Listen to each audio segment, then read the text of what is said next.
খেলা শুরু হইলো, আমিও খেলতেছি।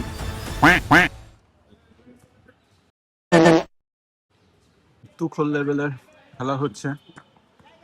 আমি এই সাইডের টিমে ছিলাম, এই সাইডের টিমে, ঠিক আছে। তো আমাদের 2-1। আমি এখন একটু রেস্ট নিতেছি, কারণ অনেকদিন পর খেলতে আসছি তো, দম চলে গেছে তাই। প্রতিদিন ব্যাডমিন্টন খেলি, মাঝে মধ্যে আমি মনে করি যে ফুটবল খেলা উচিত। এটা প্রচুর এনার্জি চলে যায়, অবশ্য খাইলে অবশ্য ঠিক হয়ে যাবে।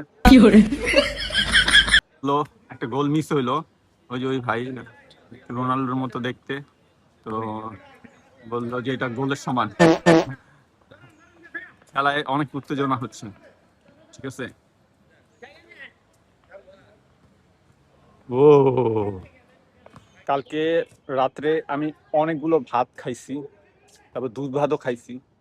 তো আমি জানি যে দৌড়াইলে ফ্যাট বার্ন হয়, না কার্বস বার্ন হয়। তো দেখা যাক কেমন কার্বস বার্ন হয়।